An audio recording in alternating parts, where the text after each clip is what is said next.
राम राम दोस्तों आज मार्केट में आपको गैप डाउन ओपनिंग देखने को मिली है और फिर मार्केट ने अपने ट्रेडिंग डे लो का ब्रेकडाउन देके आपको एक मोमेंटम काफी बेहतरीन मार्केट ने यहाँ पे दिया है। लेकिन चलो ये मोमेंटम तो आपको मिल गया होगा, आपने सेटअप पे काम किया होगा तो अपॉर्चुनिटी मिल गई होगी, लेकिन मन में बहुत सारे सवाल चल रहे होंगे कि ये जो बड़ा क्रैश आपको देखने को मिला है इससे रिलेटेड आपने कई न्यूज भी सुनी होगी कि यूएस में रिसेशन आ सकता है या फिर वॉरेन बफे ने एप्पल के शेयर बेचते हैं या एक नेगेटिव इंडिकेशन दे दिया है, या फिर जापान में आपको इस तरह की कई न्यूज आपको देखने को मिली होगी।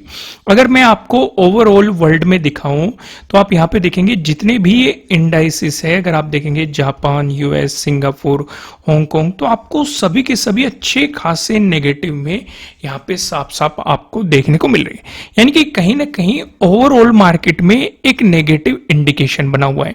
हम अपने इंडाइसिस को देखेंगे तो लगभग आपको कोई भी पॉजिटिव नहीं दिखाई देगा, सभी नेगेटिव दिखाई देंगे। इंफ्रा देखो सबसे ज्यादा आपको गिरावट इस सेक्टर में देखने को मिली है। मेटल में आप देख सकते हैं, पावर में भी आप देख सकते हैं, टेलीकॉम सेक्टर हो या फिर आपका ऑटो सेक्टर हो, एनर्जी सेक्टर हो, यानी कि कहने का मतलब ये है कि लगभग हर सेक्टर में आपको एक नेगेटिव मोमेंटम देखने को मिला है। सिर्फ इतना ही नहीं, हमारे जितने भी इंडाइसेस थे जो कि आप यहां पे देख रहे हैं सारे के सारे लगभग 2.5% से लेकर 3-3.5% तक नेगेटिव आपको देखने को मिले। निफ्टी 50 पे नजर डालो या फिर बैंक निफ्टी पे भी डालो तो वहां पे भी आप देखेंगे लगभग 2.5% का आपको एक नेगेटिव मूव देखने को मिला है।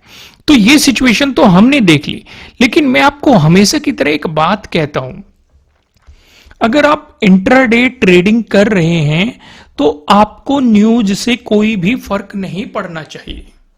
ये बात मैं हमेशा कहता हूं, क्योंकि फोकस करो अपने सेटअप पे, बन रहा है प्रॉपर स्टॉप लॉस लगा के काम करो, ठीक है। या तो टारगेट अचीव होगा या स्टॉप लॉस हिट होगा। कॉन्फिडेंस नहीं आ रहा है तो क्वांटिटी हाफ कर दो, ठीक है। यह मार्केट एक मूव दे चुका है, जैसे यहां पे गैप डाउन ओपनिंग हुई, मार्केट ने एक मूव ऑलरेडी बड़ा मूव दे दिया। कॉन्फिडेंस नहीं आ रहा है तो हाफ क्वांटिटी कर लो। या फिर किस तरीके से कॉन्फिडेंस लाया जाता है, अगर छोटा स्टॉप लॉस है तो आप फुल क्वांटिटी के साथ भी रिस्क ले सकते हैं। वो अब हम अभी आगे डिस्कस करने की कोशिश करेंगे, स्टेप बाय स्टेप समझते हैं, क्योंकि कल के लिए आपको किस तरीके से तैयार रहना है वो बहुत ज्यादा मैटर करता है। क्योंकि काफी लोग सोच रहे होंगे कि भाई बड़ा क्रैश आ गया तो कल को भी नेगेटिव मोमेंटम देखने को मिलेगा। पहला थॉट ये हो सकता है। दूसरा थॉट आपके मन में क्या हो सकता है कि इलेक्शन के टाइम पे भी बड़ा क्रैश आया था लेकिन मार्केट अगले दिन रिकवर कर गया था। काफी लोग इस थॉट को माइंड में लेके बैठे होंगे कि भाई अब मार्केट में कुछ पॉजिटिव मोमेंटम आएगा। काफी लोग इस थॉट को लेके बैठे होंगे कि भाई कुछ दिन मार्केट साइडवेज जाएगा, कभी नीचे जाएगा, नीचे वाले को ट्रैप करेगा, कभी ऊपर आ जाएगा, ऊपर वाले को ट्रैप करेगा, नीचे आ जाएगा। इस तरह के आपके माइंड में बहुत सारे थॉट चल रहे होंगे। तो आइए इन सभी को डिटेल में समझते हैं। वीडियो आज का थोड़ा सा लंबा हो सकता है क्योंकि नॉलेज बहुत सारी होने वाली है। इसी बात पे लाइक कर देना, कमेंट कर देना, नए हो सब्सक्राइब कर लेना और बेल आइकन भी प्रेस कर लेना। आइए पहले हम देखते हैं बैंक निफ्टी को। बैंक निफ्टी का ऑब्जर्वेशन पहले हम करते हैं एक बड़े टाइम फ्रेम पे, यानी कि 1 डे के टाइम फ्रेम पे। हम यहां पे क्या देख रहे हैं, हमारे लिए इस एरिया पे एक सपोर्ट जोन बना हुआ था जिसका इसने आज ब्रेकडाउन दे दिया है। पहली बात हमने नोट कर ली। दूसरी, आपको एक बड़ी गैप डाउन ओपनिंग मिली है, यानी कि कहीं ना कहीं हमारे पास एक गैप भी आ चुका है। दूसरी चीज हमने नोट कर ली। तीसरी चीज नोट करो, जब ये इलेक्शन की पॉजिटिव न्यूज आई थी, ध्यान से अगर आप नोटिस करेंगे तो आपको दिखाई देगा मार्केट उसी जोन के आसपास खड़ा हुआ है। यानी कि लगभग 1-1.5 महीने पहले जहां पे मार्केट खड़ा था अभी भी फिर से वहीं खड़ा हुआ है। समझ में आ गई कि नहीं? लेकिन यहां पे एक कैच है। कैच क्या है कि जब ये एक पॉजिटिव न्यूज आई थी, गैप अप ओपनिंग हुई थी, जब नेगेटिव न्यूज आई थी, बड़ा क्रैश हुआ था, इस क्रैश से मार्केट ने कम ही टाइम में रिकवर कर लिया था, ठीक है। लेकिन जब यहां पे टाइम स्पेंड करना शुरू करा तो ऐसा लग रहा था कि मार्केट ये रेंज बना के आपको एक ब्रेकआउट देके पॉजिटिव मोमेंटम देगा। क्यों ऐसा लग रहा था? क्योंकि हम ये देख रहे थे कि जो निफ्टी 50 है वो स्ट्रॉन्ग हमें काफी दिखाई दे रहा था। बैंक निफ्टी में वो स्ट्रोंगनेस नहीं थी जो स्ट्रोंग आपको जितना निफ्टी 50 दिखाई दे रहा था, तो मन में ये था। लेकिन मार्केट ने इस मिथ को भी गलत साबित किया और आपको ब्रेकडाउन दिया। भले ही निफ्टी 50 आपको एक पॉजिटिवनेस या एक स्ट्रेंथ शो कर रहा था, लेकिन बैंक निफ्टी पे हमें वो सिनेरियो बिल्कुल भी नहीं दिखाई दिया। तो अब हमारे मन में कुछ नए सवाल उठते हैं, तो हम 2 बार आज फिबोनाची लगाएंगे। पहला, आप एक लो को पकड़ो, क्योंकि हमें जानना ये जरूरी है कि गिर कहां तक सकता है। एक हाई को पकड़ा 2 बार लगाएंगे फिबोनाची, ध्यान रखना। यहां पे हम एक हॉरिजॉन्टल लाइन उठाते हैं। अभी मार्केट कहां पर खड़ा हुआ है? 0.5 पे खड़ा हुआ है। देखो कितने बेहतरीन इंपोर्टेंट लेवल पे खड़ा हुआ है 0.5। अगर सपोर्ट आना चाहिए यहीं से, या फिर नीचे एक और सपोर्ट जोन है हमारे लिए ये वाला 0.618। ठीक है, ऊपर की तरफ रेजिस्टेंस है हमारे लिए ये वाला। ठीक है, अब देखो यहां पे हमें क्या बताया जा रहा है, ध्यान से अगर आप देख रहे होंगे, चीजों को समझ रहे होंगे, तो मार्केट ने सपोर्ट कहां पे लिया है? 0.5 के लेवल पे आपको एक सपोर्ट लेता हुआ दिखाई दिया है। मैंने आपको हमेशा कहा है कि 0.5 और 0.618 ये दो ऐसे इंपॉर्टेंट लेवल हैं जो मार्केट को बाउंस करवा सकते हैं। लेकिन हमारे लिए घबराने वाली बात तब हो जाएगी जब मार्केट 0.618 यानी कि 48,448 से नीचे, अगर वो 48,848 से नीचे अगर प्राइस सस्टेन करना शुरू कर देगा, तो तब हमारे लिए घबराने वाली बात हो जाएगी कि मार्केट में और भी नेगेटिव मोमेंटम आ सकता है। दूसरी चीज और नोट करो भाई, यहां पे अगर आपके याद हो, हम एक ट्रेंड लाइन का भी डिस्कशन करते हुए आ रहे थे, याद है कि नहीं? पहले करते हुए आ रहे थे। ठीक है, ये ट्रेंड लाइन अभी भी है हमारे लिए। तो हम क्या देख रहे हैं, नीचे एक सपोर्ट जोन तो है 49,733, एक सपोर्ट जोन है आपके लिए ये वाली ट्रेंड लाइन। ठीक है, दूसरा सपोर्ट जोन है आपके लिए कौन सा? 48,848। तो यानी कि नीचे की तरफ हमारे लिए दो सपोर्ट जोन है। बात समझ में आ रही है कि नहीं आ रही है? क्लियर हो रहा है ना? दूसरी चीज, अगर मार्केट यहां से रिकवरी लेगा, जो कि हमने लास्ट टाइम में देखा भी है कि 0.5 के लेवल से रिकवरी लेने की कोशिश की है, तो ऊपर एक जो रेजिस्टेंस रहेगा ये 50,596 आपके लिए एक इंपॉर्टेंट रेजिस्टेंस रहेगा। अगर इसका ब्रेकआउट मिलता है तो कहीं ना कहीं मार्केट गैप फिलिंग की तरफ आपको जाता हुआ दिखाई देगा। बात समझ में आ गई? अब बात थोड़ी सी इतनी भी सिंपल नहीं है। ध्यान से एक बात और नोटिस करो कि जिस लेवल से मार्केट ने सपोर्ट लिया है 0.5 का तो हमें दिखाई दे रहा है, लेकिन उससे पहले इंपॉर्टेंट रेजिस्टेंस भी था यहां पे, और ब्रेकआउट मिलने के बाद सपोर्ट की तरह भी एक्ट किया। यानी कि प्राइस एक्शन के अकॉर्डिंग भी ये इंपॉर्टेंट हमें दिखाई दे रहा है। सिर्फ फिबोनाची के अकॉर्डिंग ही नहीं, प्राइस एक्शन के अकॉर्डिंग भी आपको ये इंपॉर्टेंट दिखाई दे रहा है। बात समझ में आ रही है कि नहीं आ रही है? आइए एक छोटे टाइम फ्रेम पे चलते हैं ताकि हम इसे थोड़ा सा और डिटेल में समझ सकें। अगर आप देखेंगे 15 मिनट के टाइम फ्रेम पे आ गए हम, सॉरी ये ओके, अब ठीक है।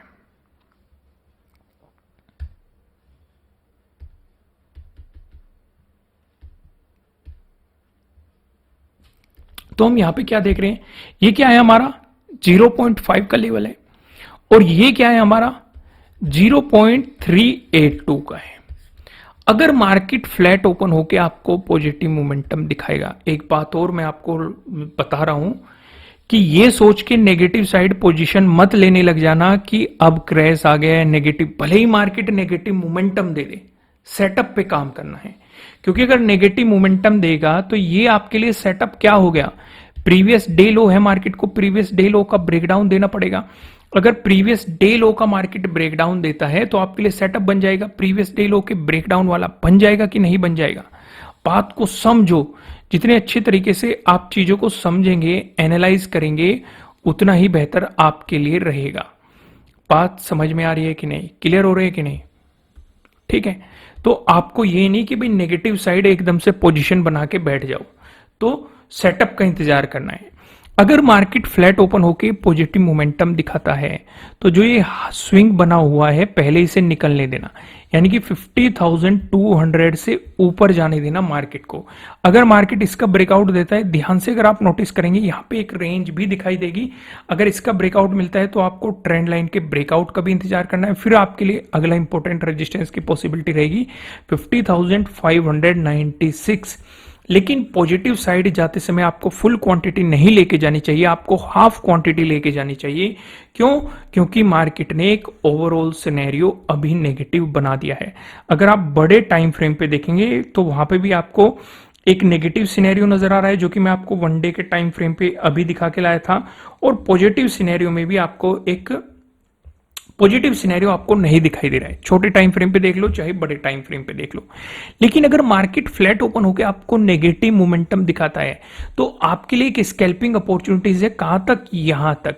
इस एरिया में आपके लिए पहला जो सपोर्ट है वो प्रीवियस डे लो का है। दूसरा जो सपोर्ट है 0.5 का फिबोनाची के अकॉर्डिंग, यानी कि 49,733 का है। और एक और तीसरा सपोर्ट है प्राइस एक्शन के अकॉर्डिंग भी आपके लिए एक इंपॉर्टेंट सपोर्ट है, जो कि हम वन डे के टाइम फ्रेम पे देख के आए थे। तो आपके लिए एक अपॉर्चुनिटी तो यहां तक है। लेकिन अगर आप ट्रेड में यहां तक बने हुए और मार्केट ने सीधे ही ब्रेकडाउन दे दिया तो आप इस ट्रेड को कंटिन्यू कर सकते हैं और अपने स्टॉप लॉस को उठा के आप यहां पे ट्रेल कर सकते हैं और ब्रेकडाउन के बाद आप मोमेंटम को एंजॉय कर सकते हैं।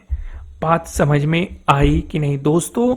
वीडियो को लाइक करना। अभी वीडियो खत्म नहीं हुई है, अभी हम निफ्टी 50 का भी डिस्कशन करेंगे और निफ्टी फाइनेंशियल सर्विसेज का भी डिस्कशन यहीं पे होने वाला है। तो सिनेरियो समझ में आ गया। अगर इसका ब्रेकडाउन मिल गया तो आपके लिए प्रीवियस डे लो का भी ब्रेकडाउन मिलेगा। फिर नीचे की तरफ मैंने आपको बताया हुआ है कि नीचे की तरफ आपको किन किन अपॉर्चुनिटीज पे फोकस करना चाहिए, जो कि हमने डिस्कस कर चुके हैं। लेकिन सिनेरियो कुछ थोड़ा सा अलग है। अगर गैप अप ओपनिंग मिलती है, इसमें मार्केट ट्रैप कर सकता है। ट्रैप कैसे कर सकता है? अगर मार्केट गैप अप ओपनिंग देके आपको यह दिखाए कि मार्केट में स्ट्रेंथ वापस आ गई है तो उसके चक्कर में बिल्कुल भी मत पड़ना। क्योंकि मैंने क्या कहा, पॉजिटिव साइड जाते समय आपको हाफ क्वांटिटी से काम करना है। क्योंकि अभी एक बड़े टाइम फ्रेम पे भी और छोटे टाइम फ्रेम पे भी एक नेगेटिव सिनेरियो मार्केट में बना हुआ है। तो इसलिए अगर गैप अप ओपनिंग देता है तो शांति से बैठने जाना भाई। या तो वो प्रीवियस डे क्लोजिंग से नीचे आए तब नेगेटिव साइड बनाना, लेकिन अगर ब्रेकआउट देके ऊपर चलने लगा तो हाफ क्वांटिटी में प्रॉपर स्टॉप लॉस को फॉलो करते हुए ट्रेड लेने की कोशिश करना। अगर मोमेंटम पॉजिटिव डायरेक्शन में ही आ गया तो अपने स्टॉप लॉस को कोस्ट टू कोस्ट लाने की कोशिश करना, जिससे कि अगर मार्केट आपको ट्रैप भी करने की कोशिश करे तब भी आप लॉस में ना जाए। लेकिन इंटरेस्टिंग सिनेरियो रह सकता है गैप डाउन ओपनिंग के दौरान। अगर मार्केट ने दे दिया आपको गैप डाउन ओपनिंग, जैसे कि मैंने कहा एक नेगेटिव सिनेरियो बना हुआ है, अगर गैप डाउन ओपनिंग देके मार्केट इस वाले जोन को निकाल देता है तो आपको नेगेटिव मोमेंटम और ज्यादा मिल जाएगा। और फिर जो आपको मोमेंटम मिलेगा, मैं आपको वन डे के टाइम फ्रेम पे लेके चलता हूं, इस वाले जोन में मार्केट आने की कोशिश करेगा। पहला सपोर्ट तो ये ट्रेंड लाइन है और उसके बाद ये 0.618 का इंपॉर्टेंट सपोर्ट है, यानी कि 48,848 आपके लिए काफी इंपॉर्टेंट सपोर्ट रह सकता है। लेकिन अगर हम फिर निफ्टी पे निफ्टी 50 पे नजर डालेंगे तो निफ्टी 50 पे भी सिनेरियो अलग नजर आ रहा है। जैसे कि मैंने कहा था यहां पे मैं 2 बार फिबोनाची लगाऊंगा। 2 बार क्यों लगाऊंगा? एक तो हमने देखा लो से हाई तक कि मार्केट में रिट्रेसमेंट की क्या पॉसिबिलिटी है या कहां तक आपको रिट्रेसमेंट देखने को मिल सकता है। लेकिन एक पॉसिबिलिटी ये भी तो है कि मार्केट एक सपोर्ट जोन पे खड़ा है। अगर यहीं से रिकवर होना शुरू हो गया तो कहां कहां तक मार्केट ऊपर की साइड जा सकता है, वो भी तो देखना जरूरी है। तो पहला तो रेजिस्टेंस जोन यही है हमारे लिए 50,604। दूसरा इंपॉर्टेंट रेजिस्टेंस रहेगा आपके लिए 51,113 और यहीं पे आपका गैप भी फिल हो जाएगा। क्योंकि अगर प्रीवियस डे हाई का ब्रेकआउट दिया तो कहीं ना कहीं मार्केट गैप फिलिंग की तरफ जा सकता है। तो बैंक निफ्टी का सिनेरियो तो आप अच्छे तरीके से समझ चुके हैं। आइए एक नजर डालते हैं अब निफ्टी 50 पे। निफ्टी 50 पे हम डिस्कशन कर रहे थे कि निफ्टी 50 स्ट्रॉन्ग दिखाई दे रहा था, लेकिन 2 दिन से आप देखेंगे इस दिन भी आपको एक गैप डाउन ओपनिंग मिली, मार्केट नेगेटिव हो गया, आज भी आपको एक गैप डाउन ओपनिंग मिली और मार्केट ने आपको एक नेगेटिव मोमेंटम दे दिया। अब मार्केट कहां आ चुका है, लगभग आप देखेंगे यही एक सपोर्ट जोन है। अगर इसका ब्रेकडाउन मिल गया तो फिर आपको बड़े मोमेंटम भी मार्केट में या और भी ज्यादा आपको गिरावट मार्केट में देखने को मिल सकती है। कहां तक पॉसिबिलिटीज हो सकती है, फिबोनाची लगाते हैं। यहां पे आप देखेंगे लो पकड़ा, हमने हाई पकड़ लिया। इसमें सिनेरियो थोड़ा सा अलग है बैंक निफ्टी से। वहां पे तो बैंक निफ्टी बिल्कुल 0.5 पे खड़ा था, यहां पे अभी भी मार्केट के पास टाइम है या अपॉर्चुनिटीज है नीचे की साइड डायरेक्शन तय करने के लिए। ठीक है, एक और लाइन ड्रॉ कर लेता हूं मैं, ये यहां पे। ओके, अगर देखो मार्केट में नेगेटिव मोमेंटम कंटिन्यू होता है तो पहला सपोर्ट तो क्या रहेगा, प्रीवियस डे लो रहने वाला है। अगर इसका ब्रेकडाउन मिलता है फिर 0.382 ये रहेगा 23,628। अगर इसका भी ब्रेकडाउन मिला फिर इंटरेस्टिंग हो जाएगा 0.5 और प्राइस एक्शन के अकॉर्डिंग भी, क्योंकि अगर आप देखेंगे बैंक निफ्टी वहीं पे आ चुका है जब इलेक्शन के टाइम पे पॉजिटिव और नेगेटिव न्यूज आई थी। निफ्टी 50 अभी वहां पे नहीं आया है, तो निफ्टी 50 अगर वहां तक आता है फिर इंपॉर्टेंट सपोर्ट रहेगा 23,182, यानी कि लगभग मोटा 1000 पॉइंट और गिरना पड़ेगा निफ्टी 50 को अगर निफ्टी 50 उसी डायरेक्शन में जाना चाहता है या उसी जोन में जाना चाहता है जहां पे इलेक्शन के टाइम पे निफ्टी 50 था। तो कितना पॉइंट गिरना पड़ेगा, लगभग 1000 पॉइंट आपको वहां पे गिरना पड़ेगा। आइए एक छोटे टाइम फ्रेम पे चलते हैं और यहां पे सिनेरियो समझने की कोशिश करते हैं। अगर फ्लैट ओपन होके पॉजिटिव मोमेंटम आता है तो जैसे कि मैंने कहा कि पहले स्विंग का ब्रेकआउट होने देना, तो इस सिचुएशन पे आपके लिए ऊपर की तरफ ज्यादा बड़ा कुछ नहीं है, क्योंकि 24,178 आपके लिए एक और इंपॉर्टेंट रेजिस्टेंस है और जिसकी मार्केट ने प्राइस एक्शन के अकॉर्डिंग भी इंपॉर्टेंट है। पहले सपोर्ट की तरह रेस्पेक्ट करी, फिर बाद में मार्केट ने इसका ब्रेकडाउन दिया और फिबोनाची के अकॉर्डिंग भी इंपॉर्टेंट है। इसका ब्रेकआउट मिला फिर आपके लिए प्रीवियस डे हाई तक मार्केट में मोमेंटम मिल सकता है, लेकिन ऊपर की साइड कोई भी मोमेंटम मिले, मैं आपको बार बार कह रहा हूं हाफ क्वांटिटी में काम करना, फुल क्वांटिटी में जाने की गलती बिल्कुल भी मत कर देना। अगर इसका भी ब्रेकआउट मिला तो फिर कहीं ना कहीं मार्केट इस गैप फिलिंग की तरफ जा सकता है। लेकिन अगर नेगेटिव मोमेंटम रहता है तो आपके लिए पहला सपोर्ट तो रहेगा कि आप प्रीवियस डे लो तक, इसका ब्रेकडाउन मिल गया तो 0.382 का जो मैंने आपको बताया फिबोनाची के अकॉर्डिंग इंपॉर्टेंट सपोर्ट, कौन सा सपोर्ट था, जल्दी से हम वन डे के टाइम फ्रेम पे चल के देखते हैं। आपके लिए ये वाला काफी इंपॉर्टेंट रहेगा 23,628, यानी कि आपको और भी बड़ा मूव मार्केट में देखने को मिल सकता है। सिनेरियो समझ में आ गया अच्छे तरीके से। आइए एक नजर फिर निफ्टी पे भी डालते हैं। फिर निफ्टी पे हम देख रहे हैं ओवरऑल मार्केट में ये दो सपोर्ट थे जिनकी मार्केट रेस्पेक्ट कर रहा था। इसका ब्रेकडाउन मिला तो नीचे एक और सपोर्ट था, इसी सपोर्ट जोन पे मार्केट फिर से आ गया है। दूसरा, फिर निफ्टी पे भी मार्केट उसी जोन के पास आ चुका है जो इलेक्शन के टाइम पे मार्केट ने जो गैप अप ओपनिंग दी थी, जैसे कि बैंक निफ्टी हमने देखा, बैंक निफ्टी भी उसी जोन के पास खड़ा हुआ है। लेकिन हम यहाँ पे अगर फिबोनाची लगाते हैं तो हम देखते हैं हमारे लिए क्या क्या इंपॉर्टेंट सपोर्ट हो सकते हैं। हमने लो से हाई को पकड़ा तो एक इंटरेस्टिंग लेवल पे ही फिर निफ्टी खड़ा हुआ है, ध्यान से नोटिस करना। दोस्तों वीडियो को लाइक जरूर करना और मुझे कमेंट करके बताना कि आपको एनालिसिस कैसे लग रहे हैं, नहीं हो सब्सक्राइब करना। हम यहाँ पे देख रहे हैं कि एक इंटरेस्टिंग लेवल पे मार्केट ने सपोर्ट लिया है 0.382 पे, यानी कि 22,686 अगर मार्केट ने एक नेगेटिव मोमेंटम दिया, ये आपके लिए अगला इंपॉर्टेंट सपोर्ट होने वाला है। लेकिन अगर इसका ब्रेकडाउन मिलता है तो आपके लिए इंपॉर्टेंट सपोर्ट क्या रहेगा, फिर 0.5 जो कि है 22,254, ये आपके लिए अगला इंपॉर्टेंट सपोर्ट रहेगा। इसका ब्रेकडाउन मिला तब हम आगे का डिस्कशन आगे करेंगे। तो दोस्तों इस वीडियो को लाइक करना, मुझे कमेंट करके बताना कि आपको एनालिसिस कैसे लग रहे हैं, नए हो सब्सक्राइब करना, क्योंकि आने वाले समय में फ्री काफी स्ट्रेटजीज मैं आपके साथ डिस्कस करने वाला हूं। फिलहाल इस वीडियो में इतना ही, फिर मिलते हैं किसी नेक्स्ट वीडियो में, तब तक के लिए राम राम।